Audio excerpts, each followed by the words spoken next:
라디오 전망대 정치 한판. 네, 정치 한판 시작합니다. 더불어민주당 서동용 전 의원과 개혁신당 천하람 당대표 대행 겸 원내대표와 함께합니다. 두 분 안녕하십니까? 반갑습니다. 서동용입니다. 네, 천하람입니다. 네, 두 분 반갑습니다. 네, 한 주간 어떻게 보내셨습니까? 두 분, 서 의원님. 예, 이제 매화가 만개했다가 조금 지기 시작을 하고 벚꽃은 이제 만개해 가서 예. 한참 이제 봄 색깔이 진하게 돼가고 있는데요. 이 탄핵 문제가 마무리가 안 되니까 이 봄이 와도 봄이 온 것 같지가 않고 출래 불사춘하는 심정으로 요즘 보내고 있었습니다. 알겠습니다.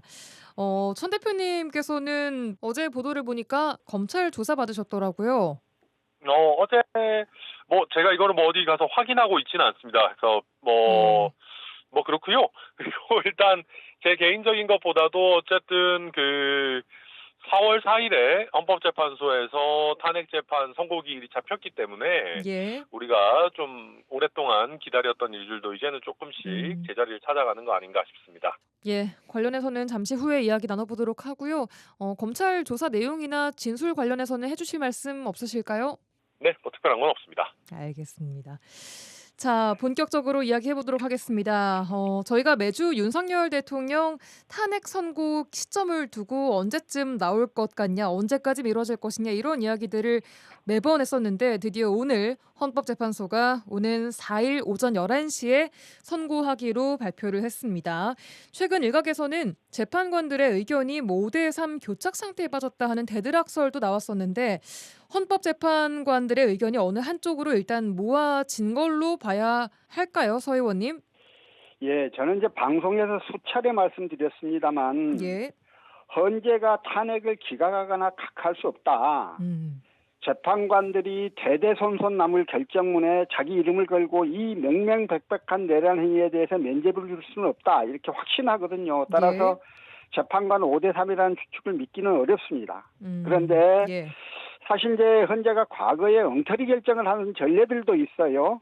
그래서 이번 탄핵 심판이 전혀 걱정이 안 되는 건 아닌데요.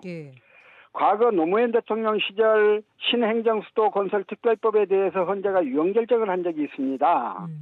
당시 이제 비록 헌법에 명문 규정은 없지만 서울이 수도라는 것은 관수법법에 해당한다. 이러면서 수도를 옮기려면 국민투표를 해야 된다면서 기각을 해버렸거든요. 당시 헌법학자 대다수가 성문헌법을 채택하고 있는 나라에서 상상도 할 수 없는 법논리라면서 비판을 하기도 했는데요. 이게 이제 서울에 집을 가지고 있거나 서울이 주된 생활 기반이었던 현재 재판관들이 자신의 기득권을 지키기 위해서 엉터리 결정을 한 대표적인 사례로 지목이 되고 있습니다. 이런 전례가 있다 보니까 이번도 이제 현재 탄핵 선고 일자가 계속 늦춰지면서 온갖 흉흉한 말들이 있습니다만 또 엉터리 결정을 할 가능성은 없는 건가 하는 그런 조심스러운 생각이 좀 들기는 합니다. 그러나 이번 탄핵 심판에서 그릇된 판단을 하면 두고두고 역사에 오명을 남길 것이다. 이런 점들을 좀 현재 재판관들이 잊지 않기를 바라고 잊지 않을 것으로 희망합니다. 예, 과거 전례를 두고도 설명을 해주셨습니다. 천 대표님께서는 어떻게 생각하세요? 헌법재판관들의 의견이 어느 한쪽으로 모아진 걸로 봐도 될까요? 네, 저는 그렇게 생각합니다. 왜냐하면 헌법재판관들의 의견이 모아지지 않았다면 4월 18일이 이제 재판관 두 분의 퇴임식인데 그 전에 어쨌든 다음 주도 남아 있는 거 아니겠습니까? 그리고 극단적으로는 4월 18일 전에만 선고를 하면 되기 때문에 좀 시기를 더 미루면서 조율을 하기 위한 노력을 했을 텐데 지금 상황에서는 어느 정도 의견이 모아져서 선고가 가능한 상황이 됐기 때문에 이렇게 선고기일을 미리 잡은 것이다라고 생각을 하고요. 그리고 그 선고 결정이라고 하는 것이 이게 헌법재판소가 그렇게 허투루 있는 조직이 아닙니다. 그런 상황에서 이게 정말 민주공화국의 비상계엄이라고 하는 것은 이거는 허용 가능한 범위를 넘은 것이거든요. 이런 상황에서 기각이나 각하를 하기 위해서 선고기를 퇴임 이전 시기로 잡았다. 저는 그렇게 생각되지는 않습니다. 당연히 이거는 마땅히 인용되어야 되는 일이고 저는 우리 헌법재판소와 헌법재판관들의 수준과 또 법관으로서의 경륜이나 어떤 상징성으로 볼 때 당연히 탄핵 심판은 인용되어야 마땅하고, 그리고 이번에 선고기일 잡은 걸로 봤을 때는 교착 상태에서 뭐 원래 빠졌는지 확인된 바도 없지만 예. 교착 상태가 아니고 인용이 가능한 상황에 있다. 저는 그렇게 보여집니다. 예, 두 분 다 인용이 될 것이다라고 말씀을 주셨습니다. 예상하셨는데, 자, 이제 이번 주 금요일에 6명 재판관 이상이 탄핵 찬성 입장을 밝힐 경우에는 대통령은 즉시 파면이 되고 6월 3일 이전까지 대선을 치러야 하는 상황이 됩니다. 만약 조기 대선 국면으로 접어든다면 전국은 어떻게 흘러갈 거라고 예상하십니까? 서동용 의원님. 예, 일단 뭐 이제 민주당의 경우 민주당에 뭐 여러 대선 후보가 없지 않습니다만 이재명 대표가 얼마 전에 항소심에서 무죄를 받은 바람에 급격하게 뭐 이제 균형추는 좀 한쪽으로 기운 것 같지요. 그래서 경선 과정을 거치긴 하겠지만 어쨌든 이재명 대표가 후보가 될 가능성은 상당히 높아졌다 이렇게 볼 수 있고요. 예. 국민의힘에서는 이제 여러 후보들이 그동안 뭐 공식적으로는 탄핵 기각이나 각하를 기대하고 바란다는 입장이었으니까 대놓고 선거운동을 못하는 상황이어서 서로 이제 뭐 피 터지는 경쟁을 아직은 하지 않았거든요. 네. 지금 탄핵이 선고되면 제일 먼저 이제 국민의힘에서 아주 치열한 경쟁들이 좀 진행이 될 거 아닌가 싶고요. 예. 예, 그 과정에서 이제 특히 이번 내란 사태, 이 비상계엄 사태에 대한 당 지도부의 어떤 태도, 당의 전체적인 기조 이런 것들에 대한 비판적 시각들도 많이 나올 수 있겠다. 왜냐하면 그런 부분들에 대해서 어느 정도 선긋기를 하지 않으면 대선에서 승리할 수 어렵다고 생각하는 후보들이 그런 움직임을 보일 수도 있겠다 싶어서요. 예. 어쨌든 이 당 저 당 각해서 지금처럼 뭐 서로 간의 공격은 이제 조금 더 있다가 진행이 되겠지만 우선 국민의힘 같은 경우는 당 내적인 혼란도 좀 만만치 않을 것 같다라는 생각입니다. 예, 알겠습니다. 천 대표님께서는 조기 대선 국면이 된다면 전국 어떻게 흘러갈 거라고 예상하십니까? 이제 인용이 된다라고 하면 당장은 탄핵을 반대하는 이제 전광훈 목사나 전한길 강사나 이런 세력들이 굉장히 크게 집회 시위도 하고 시끄럽게 하고 그렇게 할 겁니다. 예. 그런데 그런 정치적 에너지가 갈 곳이 없으면 계속해서 폭발하는 형태로 나올 텐데 어쨌든 국민의힘 대선 경선이라는 쪽으로 에너지가 좀 흘러갈 곳이 있습니다. 에너지가 흘러간다는 게요? 최악의 최악의 폭동이라거나 이런 쪽으로까지 가진 않을 것이다. 그렇게 생각을 하고요. 아마 그 정치적 에너지가 국민의힘 대선 경선에서 탄핵에 반대했던 후보들에게 흘러가는 쪽으로 당장은 이렇게 작용하지 않겠는가 그렇게 보여지고요. 예. 민주당은 서 의원님 잘 말씀해 주셨는데 아마도 이재명 대표 일극 체제로 가겠지만 또 선거라는 건 뚜껑 열어봐야 되는 거니까 지켜봐야 되지 않겠나 싶습니다. 개혁신당에서는 어떤 준비를 좀 하고 계세요? 네, 저희 개혁신당 같은 경우는 이미 대선 후보를 이준석 의원으로 결정해 놓은 상황입니다. 그래서 타당들이 대선 경선을 할 때 이미 선출된 본 후보로서 활동을 할 수 있기 때문에 이준석 대표가 조금 더 이게 양쪽 진영 대결에 있어가지고 제3의 후보가 각광을 받기가 사실 쉬운 일은 아닌데요. 그래도 이미 확정된 본 후보라고 하는 나름의 또 어드밴티지를 가지고 영역들을 구축해 나갈 수 있지 않겠는가. 특히 탄핵은 필요하다. 그러니까 찬탄 비명이라고 해야겠죠. 탄핵은 필요하지만 이재명 대표가 대통령이 되어서는 안 된다라고 생각하는 많은 국민들에게 결국은 이준석이라고 하는 선택지가 선거를 통해서 이재명 대표를 제압할 수 있는 매력적인 선택지로 또 보여지는 그런 시기가 올 거라고 저희 기대하고 있습니다. 예, 알겠습니다. 자, 그런가 하면 지난주에 이재명 민주당 대표의 공직선거법 2심 무죄 선고가 났습니다. 우선 서동용 전 의원님, 이재명 대표의 판결 내용은 어떻게 보셨습니까? 예, 제가 지금 판결문을 아직 보지 못했고요. 언론 보도를 봐도 판결 내용을 자세히 보도한 기사는 제가 아직 못 찾았어요. 따라서 판결 내용을 제가 논평하기는 좀 어렵고요. 그 재판부가 이번 판결에서 각 공소 사실이 공직선거법상 허위사실 공표에 해당하는지 이걸 판단하기에 앞서서 예.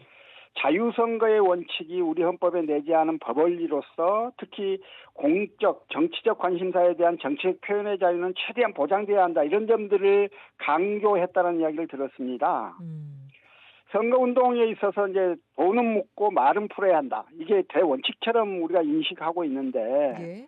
사실 선거운동 현장에서는 후보자가 한 말을 고리로 해서 선관위가 조사를 하고 공직선거법 위반죄로 기소돼서 재판을 받고 당선 무효형을 선고받고 이런 경우도 되게 많거든요. 예.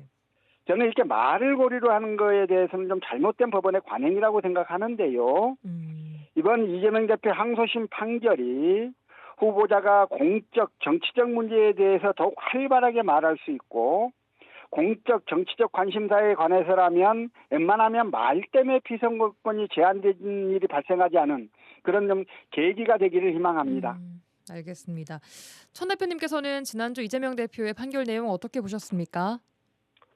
네, 뭐 여러 함론을박이 있습니다만은 법원의 결정은 그 자체로 존중이 되어야 되는 것이고요. 예. 다만 백현동과 관련해서 국토교통부로부터 직무유기로 협박을 받았다 이런 부분은 이게 이제 단순한 본인의 인식이나 본인이 받은 느낌의 문제라기보다는 예. 국토교통부가 실제 그러한 협박을 한 적이 있느냐에 대한 사실의 문제에 가까운데 이런 부분에 대해서까지 재판부가 이게 단순히 뭐 의견이나 아니면 본인이 받았던 느낌의 문제로 치부해버린 것은 기존에 있는 여러 허위사실 유포의 판결내들과 좀 예.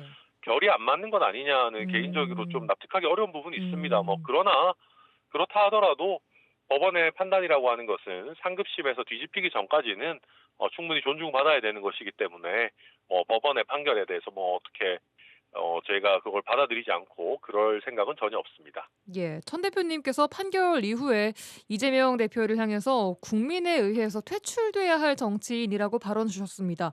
어떤 의미일까요? 네, 이재명 대표를 좋아하시는 분도 있으실 거고 또 퇴출돼야 된다고 생각하시는 분도 있으실 텐데요. 그 퇴출돼야 된다 이유를 제가 줄줄이 이야기할 것은 아니고요. 여기서 제가 강조하고 싶었던 거는 국민에 의해 퇴출한다는 겁니다. 예. 뭐냐 하면 지금까지 이재명 대표를 법원에 의해서 퇴출하려고 하는 시도가 윤석열 정부에서 있어 왔습니다. 그런데 어찌됐든 이게 비상계엄을 해서 조기에 탄핵이 이루어지기 때문이든 어떤 이유에서든 그런 전략은 그다지 성공적이지 않았어요. 그리고 법에 의해 퇴출되는 방식이요? 그렇죠. 예. 그래서 어떻게 보면은 국민의힘이라는 정당 자체가 또 윤석열 정부 자체가 법원에 의해서 이재명 대표가 제거되기만을 물 떠놓고 비는 그래서 그냥 이재명에 대해서 계속 그냥 사법 리스크만 이야기하는 그런 형태로 왔었는데 예. 저희 개혁신당이 봤을 때는 이재명 대표를 퇴출시키는 거는 결국 국민에 의해서 선거에 의해서 정치로 이루어져야 되는 것이지 이거를 법원에 의해서 퇴출시키려고 하는 것은 어쩌면 너무나 좀 손쉽게 어쩌면 좀 싱겁게 퇴출하려고 하는 것 아니냐. 그래서 저희는 정정당당하게 국민의 선택을 통해서 저희가 선택받음으로써 이재명 대표를 퇴출하는 것이 바람직하다 그렇게 보고 있습니다. 그런 의미로 국민에 의해서 퇴출돼야 할 정치인이다라고 발언하셨습니다. 네. 알겠습니다. 자, 어제 여론조사 기관 리얼미터의 결과를 보니까요. 이재명 대표가 양자 대결에서 20-30% 정도 앞서고 있더라고요. 이걸 항소심 무죄 효과라고 봐야 할까요? 서 의원님? 예, 이제 조기 대선이 실시되는 경우 이재명 대표의 가장 큰 리스크는 사법 리스크 아니었어요. 예. 근데 그 부분이 항소심에서 무죄로 선고가 돼서 사법 리스크에 대한 부분들이 어느 정도 해소가 됐으니까 여론조사상 지지도 변화에 영향을 주었을 걸로는 당연히 좀 생각이 되고요. 예. 이제 또 하나 국민의힘 후보들이요, 이 말도 안 되는 비상계엄 또 그로 인한 그 탄핵 심판 이 국면에서 국민의 감정에 부합하는 소신 있는 발언을 하지 못하고 오히려 국민의 법감정은 물론 역사적 정의에도 반하는 그 윤석열 옹호 발언을 국민의힘이 계속 쏟아냈기 때문에 이 점에 대한 심판의식들도 작용을 했을 걸로 보여집니다. 예. 천 대표님 보시기에는 이 항소심 무죄 효과로 이재명 대표가 좀 올라갔다라고 보십니까? 네, 일정 부분 그런 효과가 있으리라고 생각하고요. 예. 다만 이재명 대표 입장에서 조금 아쉬운 점이라면 예. 지금 이제 탄핵에 찬성하고 정권 교체가 되어야 된다고 생각하는 국민들 중에서도 아직까지는 이재명 대표에 대해서는 신뢰나 지지를 안 보내고 계시는 분들도 상당수 있습니다. 예. 그래서 이재명 대표가 아직까지는 절대적 우위를 가졌다라고 하기는 좀 불안한 상황인 것 같고요. 예. 특히 조기 대선이 확정되면 예. 지금까지는 어쨌든 윤석열 대통령을 제거하는 것이 국민들의 가장 큰 관심사이기 때문에 이재명 대표가 일정 부분 반사 이익을 누리지만 윤석열 대통령이 제거되고 나면 윤석열, 이재명이 적대적 공생관계의 나머지 한 축인 이재명 대표도 퇴출되어야 되는 거 아니냐라는 민심이 더 강하게 나올 수도 있습니다. 그때 이재명 대표가 과연 이런 부분을 잘 방어해낼 수 있을 것인가, 이재명 대표를 대통령까지 시켜도 될 것인가, 지금 민주당의 입법권에 넘어서 대통령 권한까지 줘도 될 것인가, 그 부분에 대해서 저는 불안해하는 국민들도 적지 않을 것이다, 그렇게 생각합니다. 예, 그러니까 혹시라도 이게 결과가 만약에 인용이 난다면 반사 이익은 좀 줄어들 것이다라고 보시는 건가요? 그렇죠. 그렇게 되면 국민들의 주된 평가의 대상이 윤석열 퇴출해서 이재명 대표가 대통령을 해도 되는가로 넘어갈 겁니다. 알겠습니다. 그 부분은 일단 선고가 난 이후에 좀 지켜봐야 될 것 같습니다. 자, 이제 4.2 재보궐선거 이야기를 좀 해보겠습니다. 내일로 다가왔는데요. 전국 평균 사전투표율이 보니까 7.9%에 달하고 있습니다. 이번 보궐선거로 조기 대선을 좀 점쳐본다면 어떻게 보세요, 서 의원님? 예, 근데 이제 광양시 다선거구도 이번에 재선거가 있는데요. 여기는 사전투표율이 5.67%에 불과해서 전국 평균보다 훨씬 못 미쳤던데요. 이제 이렇게 된 게 아마 이제 이런 몇 가지 원인이 있는 것 같습니다. 첫째는 통상 재보궐선거에 대한 시민의 관심이 높지 않은 편이죠. 그렇죠. 그리고 이제 이번에는 윤석열 탄핵에 맞물려서 탄핵 이외의 정치적 이벤트에 대한 시민들의 관심이 더욱 낮아졌다고 볼 수가 있겠고요. 또 이제 민주당이 이번에 너무 일찍 후보를 확정해 버렸어요. 그러다 보니까 당원들의 관심도 많이 낮아졌던 것 같아요. 그래서 이런 점들이 모두 좀 종합적으로 작용해서 사전투표율이 낮은 것 같은데요. 예. 이제 본선거 투표율이 걱정입니다. 본선거 투표율이 낮으면 조직력을 가진 후보가 유리할 것이라서 선거 결과를 예측하기 어렵게 될 수 있거든요. 조직력을 갖춘 후보가 유리할 거라는 것은 어떤 말씀이신가요? 그러니까 아무래도 이제 그 조직적으로 이 투표에 참여하고 이런 것들이 가능한 그 후보들이 있을 겁니다. 그런 쪽이 유리할 거란 이야기고요. 근데 이제 아까 그 이번 재선거의 투표율이 낮은 원인 중에 하나가 윤석열 탄핵 국면 때문에 그렇다라는 거가 있으니까 예. 저는 이번 이제 재보궐선거 결과라고 하는 게 특별히 이 탄핵이라고 하는 이 정치적 이슈를 넘어서지 못할 거고 이게 대선 자체에 그렇게 특별히 영향을 미치지는 않을 거다 이렇게 예상합니다. 천 대표님께서도 이번 윤 대통령의 탄핵 국면이 보궐선거 이슈를 좀 잠식했다라고 판단하세요. 어떻게 보세요? 네, 그렇습니다. 아무래도 특히 아직까지 이제 오늘 전까지는 현재 탄핵 선고 기일도 안 정해져 있는 상황이었기 때문에 많은 국민들이 탄핵이 언제 되나 이 부분에 관심을 가지고 또 마음을 졸이고 계셨어요. 그래서 더더욱이나 관심도가 좀 낮은 선거인 것 같고요. 다만 오늘 이제 어쨌든 선고 기일도 정해졌고 또 내일이 이제 또 본투표니까요. 조금은 더 관심도가 올라오지 않겠는가 그렇게 기대합니다. 예. 그런데 천 대표님 이번에 개혁신당은 보궐선거 주자를 내지 않았습니다. 지난해 일부 지역이라도 후보를 내겠다라고 했고 또 경기도 성남 6선거구는 개혁신당 이기인 전 도의원이 총선 출마를 위해서 사직한 곳인데도 후보를 안 냈습니다. 이번 이유가 좀 있을까요? 뭐 특별한 이유라기보다는 사실은 저희 당이 이번에 뭐 당 내용 사태도 겪고 이런 과정에서 좋은 후보들을 발굴하고 또 서포트하는 부분이 조금 잘 준비가 안 됐습니다. 그래서 그러다 보니까 좋은 후보나 어떤 이런 분들 좀 내지 못했던 그런 부분이 있고 또 사실 저희가 이렇게까지 탄핵 선고가 좀 뒤로 갈지 몰랐기 때문에 예. 대선에 당력을 좀 집중하기로 한 부분도 있었다. 그렇게 말씀드리겠습니다. 알겠습니다. 서 의원님, 전남에서는 지금 담양군 라선거구, 광양 다선거구, 또 고흥 나선거구에서 민주당과 조국혁신당이 후보를 내고 접전하고 있는 양상입니다. 민심은 좀 어떻게 읽고 계십니까? 잘 모르겠어요. 그러니까 그러세요? 예. 조국혁신당이 그 작년에 이제 영광군수 곡성군수 선거에서 나름 선전을 했는데 예.